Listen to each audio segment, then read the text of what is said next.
Long-range communications in unlicensed bands. The rising stars in the IoT and smart city scenarios by Marco Santoro, Lorenzo Evangelista, Andrea Zanella and Michele Zorzi from IEEE Wireless Communications, Volume 23, October 5, 2016, page 60-67. Internet of Things paradigm refers to a network of interconnected devices such as sensors, actuators. Multi-op short-range transmission technologies include Zigbee and Bluetooth. They consume very low power consumption and have limited coverage. In wireless cellular network, they revamped 2G or GSM to 3GPP to support the IoT traffic. Latest cellular network includes UMTS and LTE. Alternative solution is low-power wide area networks, characterized by long-range radio links and star topology, wide area coverage and good connectivity.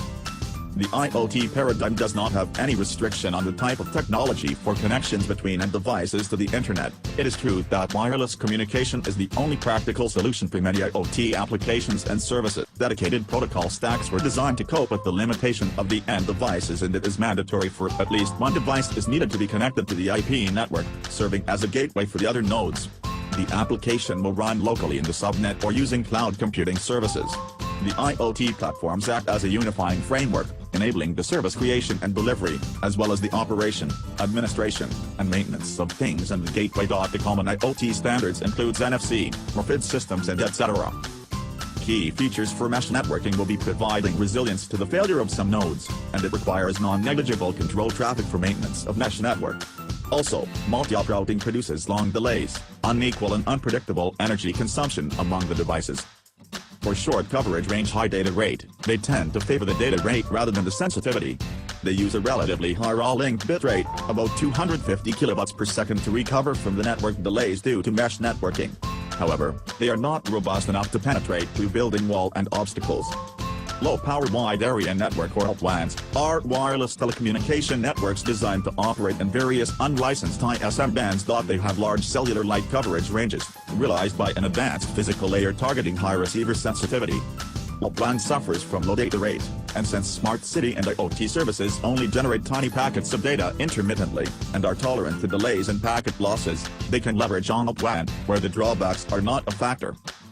For LPWANs, end devices are connected directly to one or more gateways, similar to traditional cellular network, and thus existing infrastructure can be reused. LPWANs utilizes a star topology, allowing greater control of connection latency.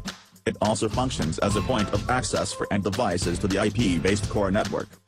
LPWANs inherits basic aspects of legacy cellular systems architecture, and the simple but effective topology allows it to support services such as the smart city.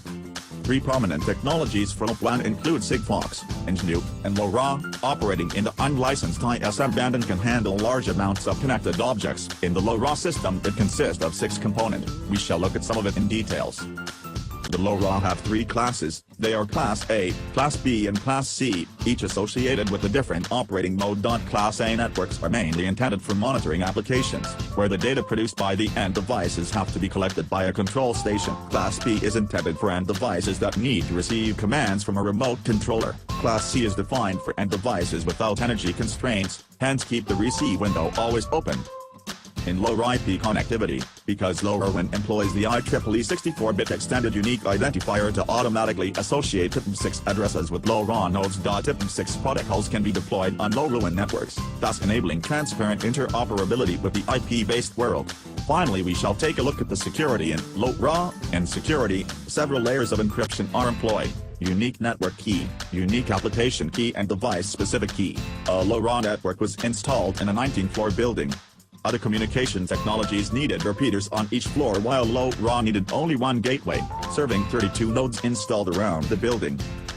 A coverage analysis was done in Putaba, which has tall buildings and a busy traffic, spanning 100 square kilometers.